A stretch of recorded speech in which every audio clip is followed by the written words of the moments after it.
even downright cruddy, buddy. Wish I missed the past, buddy, but there's still Buddycast. No, don't be naughty, go meet a buddy here on Buddycast.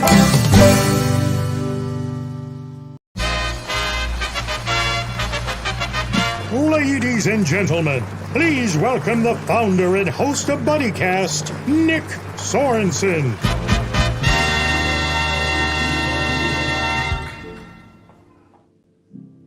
Welcome, everybody, to the first official Buddycast of 2024. I'm your host, Nick Sorensen, and joining me today is my good buddy, Sam Humphrey. How you doing, Sam? I'm doing great. How are you?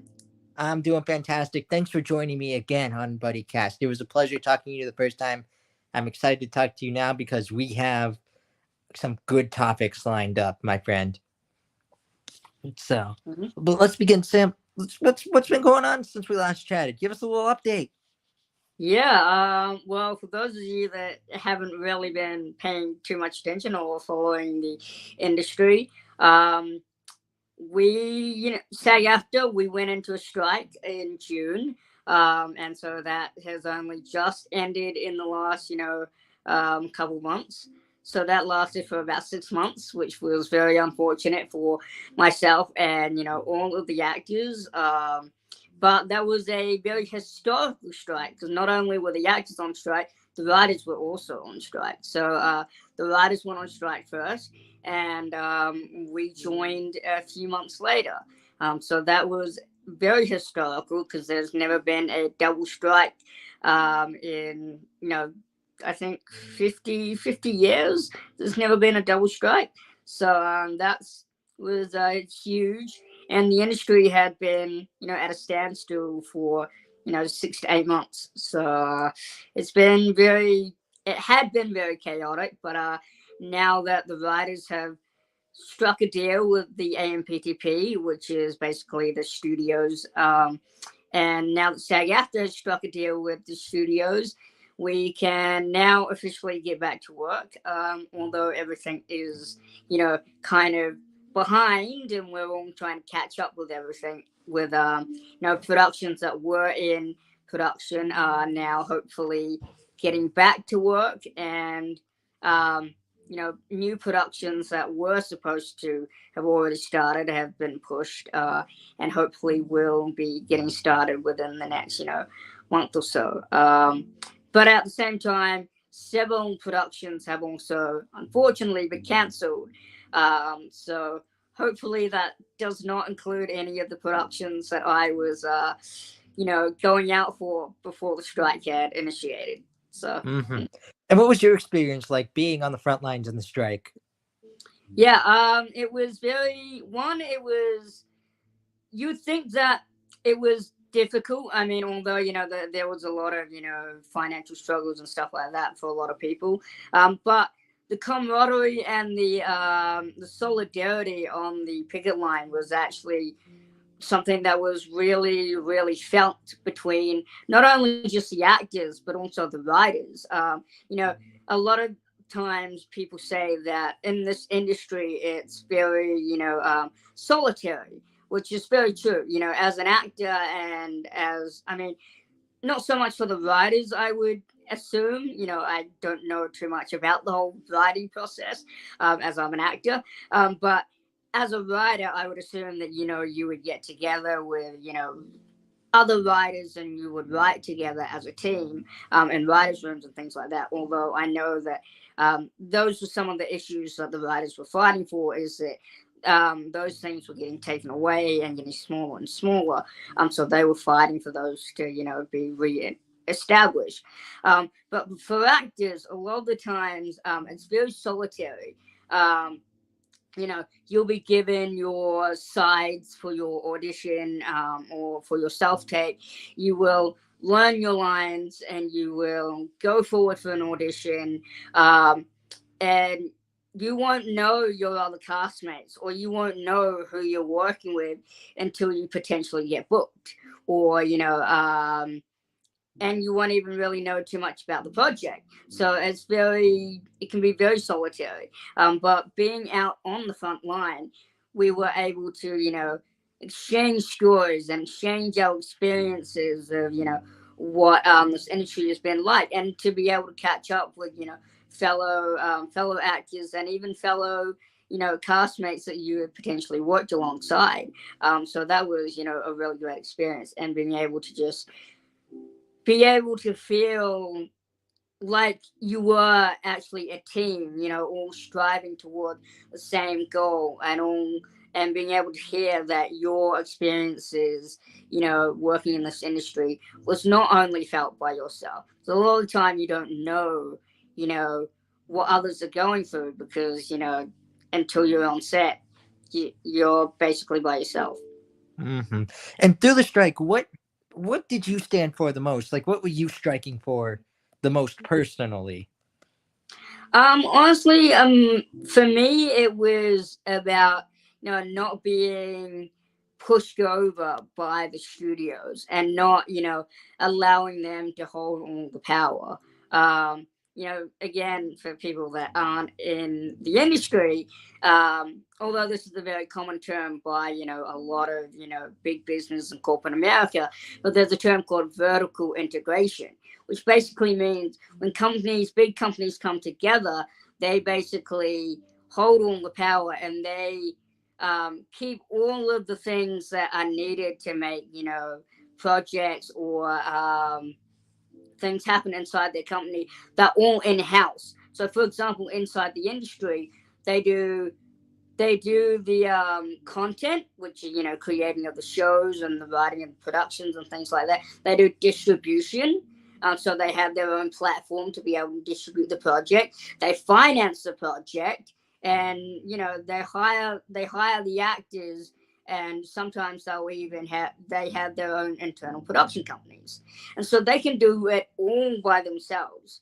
So they don't need to outsource, and that's vertical integration. So that means they hold all the power.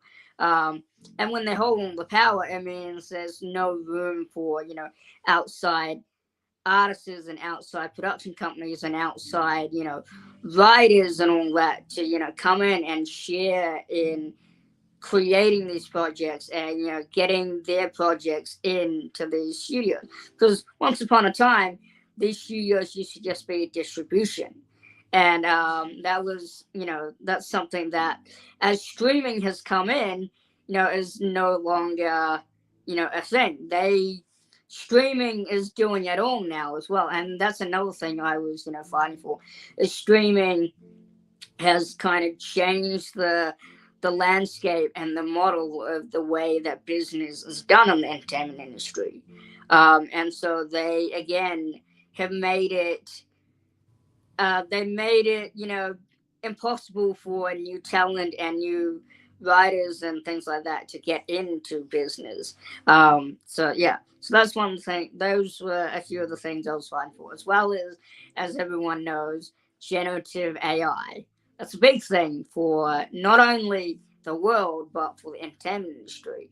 If we allow generative AI to come in and take over, then actors, will, even if it's not now or in the short term, in the long term, actors will be out of a job.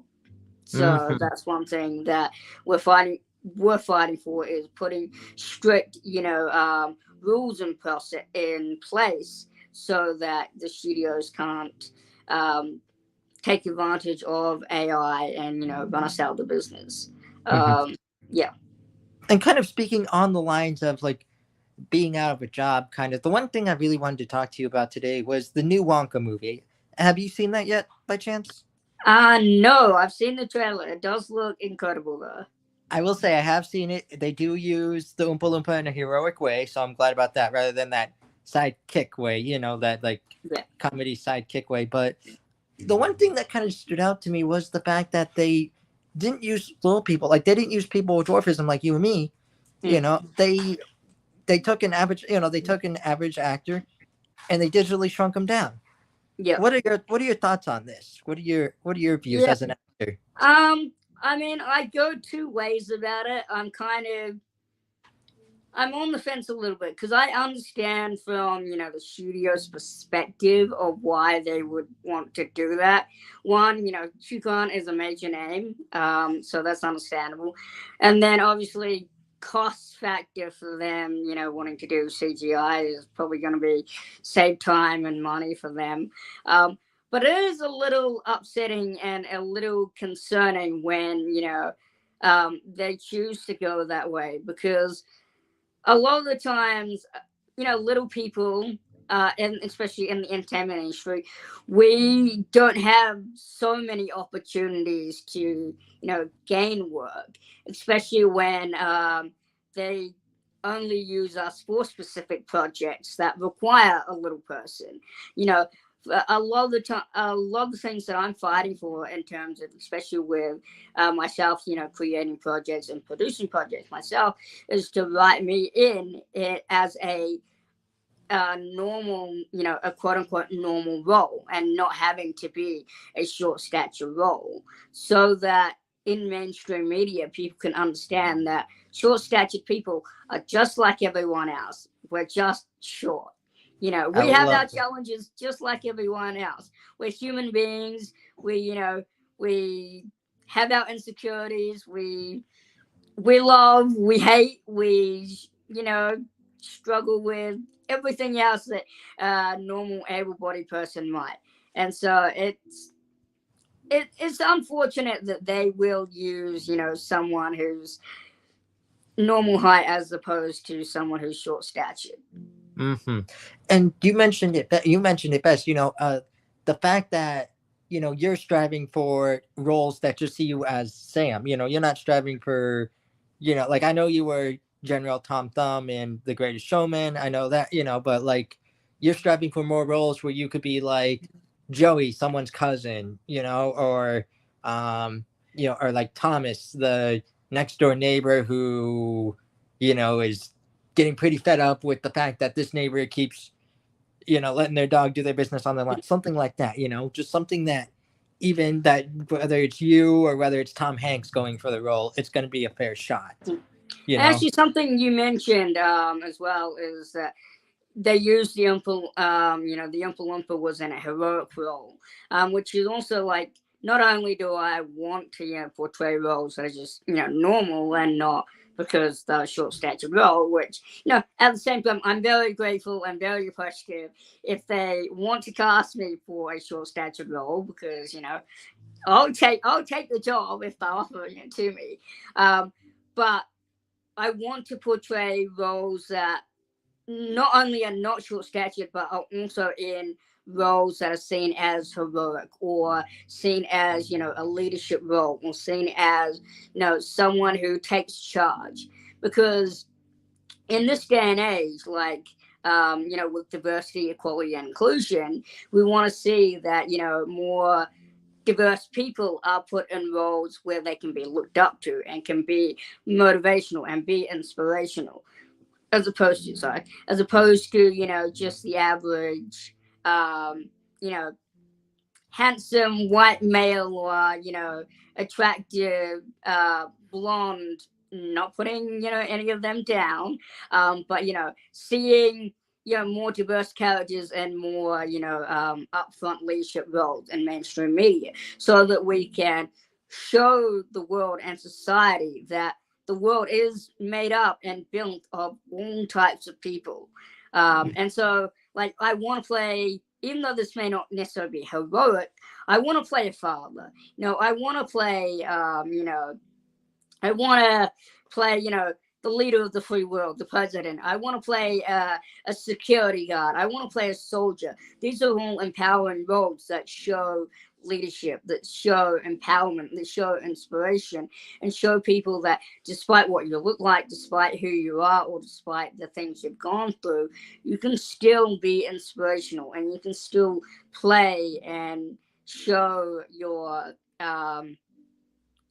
empowering characteristics and traits, despite your experiences and situations that you're going through. Because everyone is made to be inspirational, and everyone can be a hero without having a cape on necessarily. And that's another thing. I would love to be a superhero. That is one of my, dream roles, is to be a superhero. I hope you get that role. That would be an awesome, awesome movie. With all this, we've been talking about what your hopes are for the future when it comes to actors and dwarfism. Do you also see with the CGI factor? Do you see like us going in a more positive role, or do you see with like the CGI factor? Do you see it maybe going in this negative role where why cast you when it could be 10 times, like X amount of times cheaper to get this guy, and shrink him down and duplicate him. You know what I mean? Yeah. That's definitely a kind of a complicated issue. Obviously going forward, whenever studios can, try and save a little bit of money, they will. And I think it's just a matter of, becoming more notable and, kind of also winning the audience on your side. When you have made an impression on, your fan base and the audience, they'll also fight for you as well. And then it's also having representation that's going to fight for you as well. It's hard to say how the future is going to move forward in terms of AI and generative technology, especially in the industry. We've always known that, technological improvement is always going to be the way of the future. And, we can't stop that. That's just something that's going to happen. Honestly, I can't say what will happen, but I hope that, when push comes to shove, studios will try and, be understanding with, using more humans than technology. Because after all, even though they are trying to save a buck and all that, they're humans too. So we hope they would understand. But unfortunately, sometimes money can get the best of us. Mm-hmm. And what was your initial reaction when you heard of a new Wonka movie coming out, and then you heard the fact that an Oompa Loompa was being played by someone of average height? To be honest, it was a little disappointing. But it even goes back to like knowing that, this whole thing kind of started with the introduction of Snow White, the live action Snow White with Disney. That with the conversation started there first. And I actually did a little bit of research on that when I knew that we were going to kind of talk about this. And the good thing there is that although they did CGI with the Snow White and with the dwarves of Snow White, the good thing is that Marty Clever is actually the main little person that they hired for, all 7 dwarves. They basically took him, they shot him, and then they're going to CGI him out to all 7 dwarves, which is interesting. But at the same time, it is unfortunate that they wouldn't just hire, another 6 little people to play the other 6 dwarves. Sometimes you have to pick your battles, and sometimes you can't win sometimes. It's kind of like the Deep Roy factor in the previous Charlie and the Chocolate Factory movie, how one actor played 7,000 Oompa Loompas, Yeah. On a large scale basis, I can understand, because you can't, little people, we're rare and unique. We're niche. It's hard to find, it'd definitely be hard to find 5,000 little people, Yeah. Many times I have casting when they're looking for little people. They're like, oh, do you know any other little people in the industry? And I'm like, I know a few, but I don't know that many. So it's like, that's troublesome. So I can understand on a large scale basis when they need to, multiply it out. But, when it's, 6 or 7 or, 1, it's like, just like a handful. Come on, Yeah. So that brings up a question in my head. Have you ever gotten notice of like an audition for a role for a little person, you've read the description and just immediately like red flags are going up in your head, or like you just know maybe this part isn't for me, because like you were saying earlier, you want to be portrayed in a heroic yet even more normal way.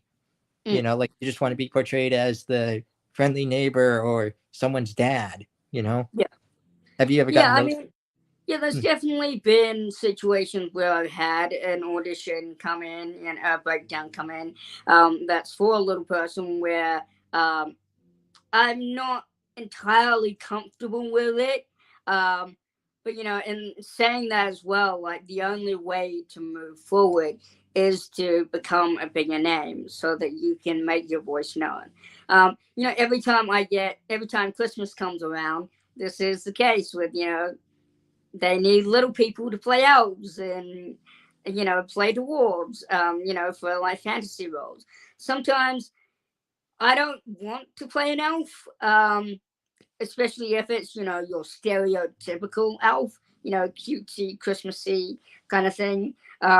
The one thing that I do like when a Christmas elf comes in is that when it's portrayed differently. For example, Christmas that just went, leading up to Christmas, I got a few Christmas elf auditions come in where they were unique. Like they were portrayed in a unique way, and they were more like leadership elf roles rather than just your stereotypical I'm an elf and I serve Santa and ringing the bell and kind of thing. So in that case, I won't do the audition. But there's definitely been times where I've gotten a audition where I'm like, I don't know about that, and I will bring it up with my agent or my representation, and we'll have a back and forth conversation. And a lot of the times it has been, and to be completely honest, sometimes I will get a little emotional in those conversations where I've said to them, I don't want to constantly be represented as just, I'm not ashamed of being a little person. I'm very proud of being a little person, but I don't want to be portrayed as just this, stereotypical comedic little person that's, just a comedic sidekick who's, a pushover and seen as, oh, he's funny because he's a little person, and so, and sometimes I'll get emotional in having that conversation with my representation because, it strikes an accord, and it strikes at the heart that the industry and people haven't quite gotten to the point, even with all the diversity conversations and the equality and the inclusion, that the industry and society hasn't quite gotten there yet with seeing little people as equal. So. Exactly. And I absolutely love that. I love the fact that like you said, you're aiming for those normalization roles, because you're aiming, like, if you're going to be like a Christmas elf, if you're going to be like the sidekick in the movie, because obviously like Santa would be the major role in that, unless it's a movie about elves. You're aiming to be the true sidekick, like the true helper who's making the difference, rather than the sidekick. Like the comedic sidekick. I don't want it to be like, if he even as an elf, Santa's sidekick and right hand man, like you want to be like his actual right hand man, like exactly. You want to be like, for example, in Elf, with Buddy and Proper Elf, like he wasn't just this funny comedic elf. He was like, I'm Santa's little elf who makes everyone laugh, and you're the butt of the joke. Like he was the one who worked on Santa's sleigh. He was the one who made Santa's sleigh work. And so like you want to be his actual right hand man, other than someone that everyone's gonna laugh at. And there's no problem with being comedic as well, but you just don't want to be the butt of the joke. And with roles like elf, oompa loompa, things like that, do you think that honestly can even play a role in how people view people with dwarfism? Yeah, I mean, absolutely. I mean, I think one thing is like when we see roles like that, Oompa Loompas, dwarves, and elves, I think that doesn't quite help with the idea in society that little people are, to be taken advantage of, or to be comedic, or to be the butt of the joke. Even though, as we've seen, some of those roles have been, empowering and have been motivational.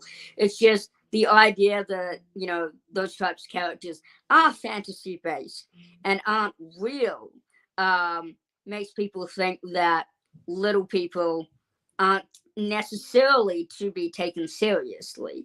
So that's why, like I mentioned before, if I can create projects and I can portray roles, where I am a dad, or I am the next door neighbor, or I am a cop, or I am, a president or a security guard, then it puts into people's minds and society that we are serious. We are to be taken, seriously. We are real people. We are not to be made fun of. We are not the butt of the joke. Like, many little people, and actually I did an audition a few years ago. Daniel Radcliffe, I believe, was the one who was in charge of the project. But the first side in my audition was I was like an assistant for my boss or whatever, and I was in I was in like a store like Kmart or whatever, because my boss wanted me to go and buy his son a present because it was his birthday. And I was looking up at the shelf, and I was like trying to ponder what to get a 7-year-old, because I was like, well, I don't know, I'm like 30 years old. I'm like, what does a 7-year-old want for a toy gift? And then the 16, 17-year-old shop assistant wanders over and said, "Hey, little buddy, can I help you?" And my role was to be like, I'm not a little buddy, like, I'm 30 years old. And basically my lines were the fact that, I'm 30 years old, I'm an adult, and then he asked me, "What are you looking for?" And I'm like, "Well, I'm looking for a toy for my boss's son. He's 7 years old. I don't know what to get him. Like, do you have any idea?" And I'm like, what does a 7-year-old want? I don't know. And he goes, I'm like, "Do you have kids?" He's like, "No, of course not." He's 17 or 16 years old, but he's a tall person. So, sometimes we make assumptions too, because Exactly. I'll admit I see a tall person, and because of my own experiences of, people assuming my age, sometimes I'll assume a normal height person's age, because you just don't know in, this day and age. And so I'll be like, so in the scene, I was like, "Do you have kids?" And he's like, "No, of course not. That's ridiculous. I don't have kids." And then, there's just silence. And then I literally say, I'm like, "Are you going to ask me if I have kids?" And then I'm like, "I am wearing a wedding ring, It's like, oh, it's like, I am married." And then literally I go into this thing where I'm just like, I'm like, I just had, it's a little graphic, but I'm like, I just had sex with my wife in the car in the afternoon, and she's 5'7", by the way. So like trying to prove a point that, a little person can be normal. We can be married. We can, have a normal life, and so basically it just went into the whole point that just because I'm short doesn't mean, I can't have a normal job, or I can't have a normal wife, that kind of thing. And so that was a role where it didn't have to be a little person, but the fact that a little person was playing that role just proves the point that we can be an assistant for a boss, and the boss was, well, actually the boss happened to be in a wheelchair, so but yeah, it just goes to prove the point that disabled or little, you can be in the normal world doing normal things. Exactly. Exactly. The entire story that you were telling, the one thing that came up to me, I know this isn't the ideal like role model to base this off of, but in the movie Austin Powers, the one line that I absolutely love is when, Vern Troyer captures Michael Caine and takes him to like that one part of the sub. And he said, Michael Caine turns around and says, I think it's a shame. Just because you're 1/8 their size doesn't mean you deserve 1/8 their respect, does it? Yeah, I mean, oh my gosh, that is a powerful line. It was. Yeah. And I I know, mean, I think, honestly, I think that a lot of the time. And the fact that you mentioned that is like, I've gotten that, and I'm sure you've gotten that too. Like, especially in the entertainment industry. Like, I've had many times where I tried to set up a meeting with people, and because I'm short-statured, they feel like I don't know what I'm talking about, or they give me less respect. Like I think it was a couple of years ago, I tried to set up a meeting, for one of my projects where I'm trying to sell it, and the guy that I was talking to was basically said, "Oh, is Hugh Jackman involved in this project?" Because then I was attached to Hugh Jackman because Greg Sherman, and I was like, well, I was like, he is involved in this project, or we want to get him involved in this project. And he basically said, well, once you get Hugh Jackman involved, let me know, I'll have a conversation with him. I'm like, seriously, this is my project. Like, you're not going to talk to me about it, but you'll talk to like Hugh Jackman. Like, yes, I understand it's Hugh Jackman, but like, it was because he was like, a bigger name and like, a bigger person as well. It's like, this is my project. I set it up. I put it together. I know what I'm talking about. Like, I'm the one connecting people together. So it's like, it's very disrespectful that you won't even talk to me because of who I am. Like, how dare you?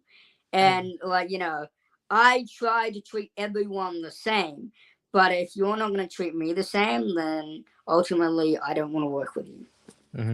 As much as I'm not in the entertainment industry, or I'm not, like an actor or anything like that, I feel you, man. I've been in situations where I was in an organization one time, and it was a college organization, and during a meeting, I brought up a concern because we had an event, and one of my friends left that event upset, and I asked them what happened, and they said someone was being a jerk. Like, I couldn't really get much out of them. I was trying to figure out, hey, what happened? But they were my friend. They were, everything like that. So I'm like, hey, whenever you're ready to talk about it, just let me know. So the next day we had a meeting for our organization, and I said, hey, did anyone notice this happening during our meeting? I will say the friend was a female. So that brought up even more concern to me. Yeah. So I'm like, did anyone happen to notice so-and-so leaving the event yesterday kind of upset? Kind of like, did anyone see anything happen just so before it blows up in our face or something like that? I was almost shot down. Like, she should watch it. She should watch this. There's no, blah, blah, blah. Like, I was almost shot down as if though, like, I was bringing up a lie or something. And the next day, so then we had 2 meetings that day. The next meeting was like a morning meeting, and then we had an afternoon meeting to discuss something else. The same brother that screamed at me like, she should stood up in that second meeting and said, if anyone ever sees anyone leave our event again in distress and no one does anything about it, I will quit this organization. I almost walked up and quit. Wow. Yeah, I mean, it sucks. Yeah. Like, I mean, anyone who is disrespected just because of who they are is like intolerable. But like, to be disrespected just because you're different or you're short-statured, it's crazy. Like, I mean, we're human beings, and just because we're shorter doesn't mean we don't have wisdom or knowledge, and actually, even because we're short-statured, we have gone through a lot of stuff that a lot of other people may not have experienced, is why we may even have more wisdom to impart. And so it's unfortunate that people see us as lesser Mhm. than, seeing us for I've, who we are. I've So, grown out of this mentality, but back then, that kind of for me developed a mentality of like the little voice, like the little voice that's outcasted. Like I kind of viewed it as, that little voice in the back of your head that's telling you, hey, this is a bad idea. mm. Usually overcasted by the bigger voice screaming at you, do something. Yeah, And then you do it, you get in trouble, and then that little voice comes back to go, told ya. yeah. I definitely tell that sometimes. And yeah, in those situations, you're like, I should do it. Yeah. And then you still do it. And then the voice is just like, I told you. You're like, oh, shit. Yep. Exactly. Yeah. So, the other question, and let's talk on some lighter topics. I got a few Mm. more questions for you. The first one being, do you have any projects coming up you would like to promote? Anything you'd like, anything you're working on that you can let us in on? Yeah. I mean, I don't have any confirmed upcoming projects, but I am up for 3 projects at the moment. Well, I'm up for 2 projects, and there's one that I'm about to audition for this week, actually. And they all, as much as I talk about, wanting to do roles, where it doesn't have to be a little person. These are all roles for little people, but they are more empowering roles. One of them that I'm auditioning for, well, actually 2 of them. One that I'm up for is like a warrior. So he's a soldier. And then the one that I'm auditioning for is also a warrior, is a soldier. Like medieval times kind of like 300 type role. So that's very empowering and very so that's good. And then another one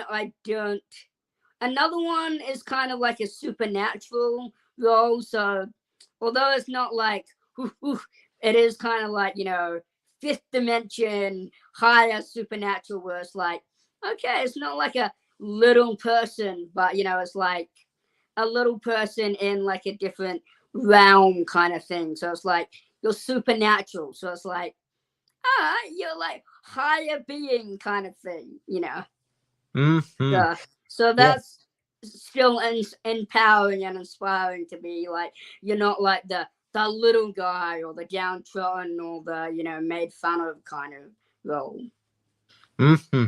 And I know one project you were talking about, we talked about in the past, was you had this idea. I think it was called The Little Guy, like the standing Yes. up for the little guy. How's that been going? Any progress? Um, Anything? Yeah, so I mean that's been interesting. I mean, obviously I'm always trying to move forward on that. It's kind of just trying to find like the right people who are also inspired by that. I have kind of changed directions a little bit on that. Because I mean, although I do love, what it stands for, the little guy kind of not a negative connotation, but it kind of still has that feeling of the downtrodden or the little person. So something that kind of in the last few months of 2023, I went through a bit of a period where I had a spiritual awakening type moment. Unfortunately, one of my high school friends, which I was I wouldn't say close to, but was interested in during high school, and so that kind of brought me close to her. Her mother had passed away, unfortunately, due to cancer, and that had hit me a lot harder than I thought it would because of sort of my intertwined connection with her, and that kind of threw me a bit, and it kind of made me think about, what am I pushing forward on in terms of my hopes and dreams, and what am I striving forward for towards in the future. And the ideology and the philosophy of the little guy is still there, but the term short king, that's something that the little guy is empowering, but it still kind of has this whole connotation of being small and Yeah. being short. And so one thing that anyone who's kind of under 5 foot is known as a short king. And it's a very empowering, terminology. And the whole idea of the little guy was to be, confident and to be inspiring and motivational and be empowering. And so the term short king is like, it's just very empowering, and like it's like royalty and like rare and unique. And so I've kind of taken the little guy and taken, the characteristics and the traits that I want the little guy brand to be, and I've kind of come up with this like brand of the high short king. And so I'm kind of trying to bring everything that I was trying to make the little guy to be this new brand of the high short king. So I'm trying to figure out how to kind of rebrand that into, the short king or the high short king. So I'm trying to see how to get that ball rolling and, what that might look like. And in terms of the little guy, I'm not sure whether that might be like a sub brand under, the short king brand.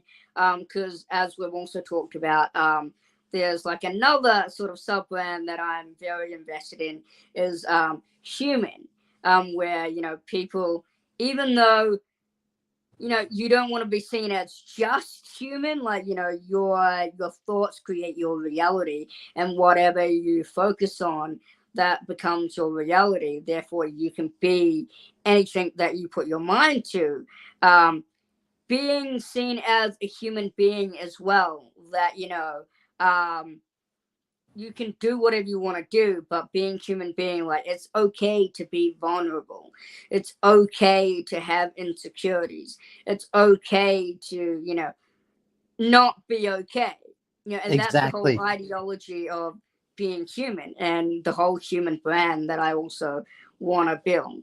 And so I kind of have all these like sub niche brands. So I'm just thinking about like how, whether I make them individual brands or whether I kind of make them sub niches under one main brand is, kind of the thing that I'm working on. And it's going to be a long-term thing because it's, obviously anything that you focus on is always kind of a forward moving, thing. So, and I never know where it's going to take me depending on who I meet and who I connect with. They have ideas and things like that. But every day is a new day, and you never know where it's going to take you and what changes it's going to bring. So, yeah. Mm-hmm. I honestly think you could intertwine those because with the short king and having that, other philosophy of being human, being vulnerable, sometimes that intermix, like, short king kind of makes me think of like leadership, makes me think of like, not like necessarily politician, but like just being in that leader position. And a lot of times leaders are viewed for their characteristics, like they're viewed for their strength, their will during tough times and everything. But at the same time, a leader's allowed at the same time to just be vulnerable at times, be vulnerable with their people, be vulnerable, just have that moment, even if it's behind closed doors, just that moment of breakdown, that moment of being real, being them, being their true authentic selves, as much as they have to like sometimes paint a smile on their face or, put on a brave face when going through stuff. Yeah. And I mean, as you said, like, being a leader is knowing when to show your vulnerability. And, a lot of times, luckily in this day and age, as we move forward in diversity, inclusion, and equality, like we are now understanding that, to show vulnerability, to show love and compassion and all these things, it actually takes courage and it takes strength. And, it is bravery to show these things, and one thing that, we see as we go forward is men showing these types of qualities is strength and is bravery. Where, back in, 20, 30 years ago, men showing, emotion or showing vulnerability or showing love and compassion would be seen as a weakness. Like men were supposed to be, big and tough and couldn't cry or couldn't, say I love you. It's like, where has that all come from? You know, men need to be able to show compassion, to be able to say I love you, to be able to show emotion, to be able to show that kind of vulnerability and that kind of emotional, you know, side of themselves. That is strength.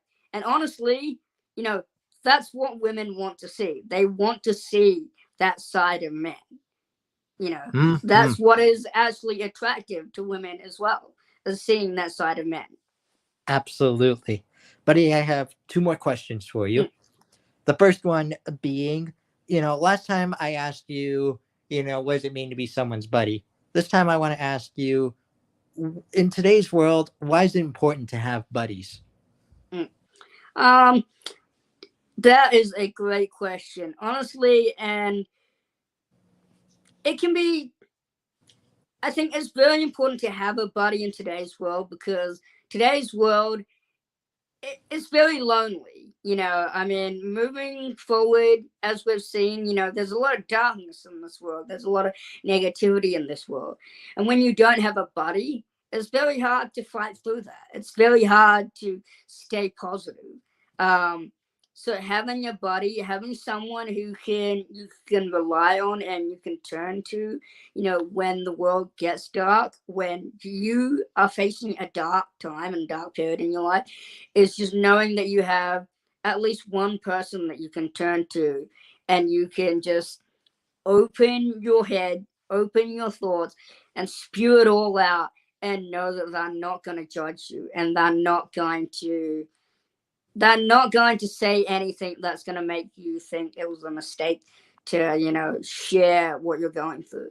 And, you know, I wish more people had, you know, someone like that, because, you know, especially when we were going through, you know, COVID, and going through, you know, the strike, and going through, you know, a lot of dark things that the world has gone through. Unemployment rates have gone up, you know, and unfortunately with that, when people feel like they have nowhere to turn, suicide rates go up, which absolutely breaks my heart, because that's one thing, you know, that I am an advocate for, is, you know, suicide awareness and suicide prevention. So if more people have a buddy, you know, those kinds of rates would not be going up. And so everyone needs a buddy, and I hope that if anyone out there feels like they don't have a buddy, although I'm not always easy to reach, if you DM me, I'll always try and find the time to listen.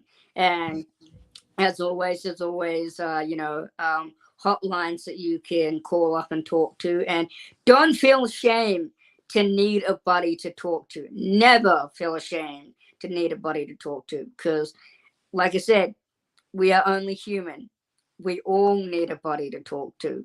You know, even though I have, you know, aspired to do the things that I'm doing, and have, you know, been Tom Thumb on The Greatest Showman, I've gone through a very dark period in my life. And as I probably mentioned before and mentioned on other interviews, unfortunately, when I was a teenager, I did try to commit suicide. So I've been through a dark period in my life. So I know what it's like to feel alone and not have anyone to talk to. So definitely find a buddy, and, you know, someone that you know you can trust is most important. But yeah, do find a buddy. And if you do need help finding a buddy, you know, I'm sure Nick will help, and, you know, I will always help find a buddy as well, if that is necessary. And Sam, through that dark time in your life, what helped you through it? What got you to where you are today? What got me to where I am today is, one, I did have buddies around me, even though, and that's another thing too, is when you have buddies, even though you may not want to talk, they'll always be there to give emotional support for when you are ready to talk. And even if you don't talk to them, they'll still, you know, always ask you if you're okay. Sometimes it's not necessarily talking that helps you through it. It's just knowing that they are there, and that they will always check in with you, and, you know, ask you if you are okay, or, you know, take you out even if you don't want to talk, they'll take you out to places and hang out with you and just sit with you while you're going through that dark period. Another thing, and I know this isn't for everyone, but another thing that got me through it was my faith and also my family. So yeah, faith was a big thing for me, while I was going through my dark time as well. Love it. Absolutely. I'm glad to hear that your buddies were there for you, your family was there for you, and you never lost faith. You never lost that hope, So I applaud you for that. The final question I have for you tonight is what we call the ultimate Buddycast buddy question. It's asking for your advice for anyone who wants to do what you do and follow your dreams, because you dreamed of being an actor, you dreamed of being on the big screen. What is your advice to those people out there? One thing is, never give up, because you never know when it's going to happen, where it's going to happen, how it's going to happen. I mean, I talk a lot about mindset, and, mindset is very important. So 1, never giving up. 2, having a positive mindset is very important, because if you start to get negative and doubt, then you're only manifesting and recreating what you're thinking. And so I would say meditation for me is very important. That helps with mindset. It's clearing your mind and getting focused on how to move forward. People always say make a plan, and that's very important, but sometimes it's hard to make a plan.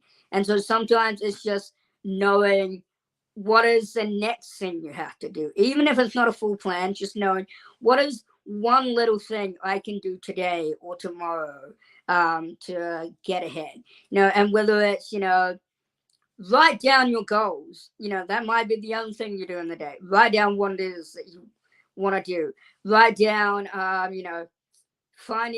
whether it's finding an agent, making some calls, making some emails, signing up to that class, talking to people that have experience in the industry, talking to people that know people in the industry. It's just doing the little things every single day that move you forward. It doesn't have to be something huge. It just has to be one thing that moves you forward. And another thing is, like I said, talking, letting everyone whether or not especially for one thing I did was whether or not people asked. Most of the time people asked, but I even told people who didn't ask when they, was like, oh, so what are you up to today? It always eventually led into, oh, I want to be an actor. Because I wanted to mention it to people. Is mention it to everyone. Like literally tell everyone and everyone you come across what your hopes and dreams are, and what, that you want to be an actor, that you want to be a model, speaker, all that kind of stuff. Because you never know the connections that people will have. Be nice to everyone as well. Not only if you want to make it as, an actor or an artist in the entertainment industry, because it's very small. People talk. People have connections. If you're an arsehole, my language, if you're an arsehole, that will get around. The industry is very small. Everyone is connected. If you are an arsehole to someone in the industry, they have 20 connections in the industry. They have 50, 100 connections in the industry. If they tell their friends that are directors, that are casting directors, that are actors, you may have just blown your shot just by being a dick to one person. So not only is that, being nice to someone in the industry, it's just being a decent human being. We're all humans. We all have the same insecurities. We all have the same hopes and dreams and goals. So be nice and be compassionate and be loving to everyone, because you never know who's going to help you get ahead, and you never know what someone is going through. You could be the person that brightens up someone's day, or you could be the person that pushes them over the edge. Mm-hmm. So just please, no matter what you do, just be a good human being. So you're saying be a buddy, get to places. Yeah. All righty. Well, love the advice. Well, Sam, thank you. for joining us here on Buddycast again. Of course. It was a true pleasure catching up with you. You're always welcome back to the show whenever you have something to promote. Anytime you just want to chat, you say the word, we got you. Absolutely. It's great to catch up with you, and we'll definitely have to catch up, out of the show, and, when sometime it is that we can meet up in person, that would be amazing.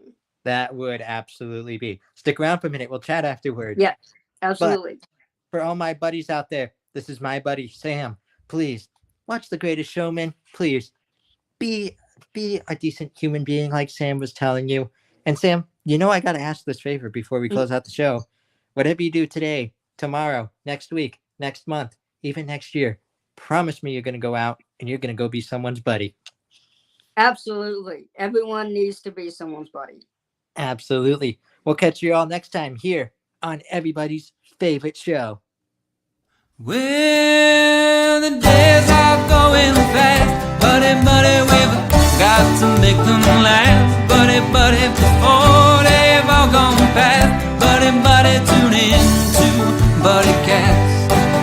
No, don't be none, go make it, buddy, here on Buddycast.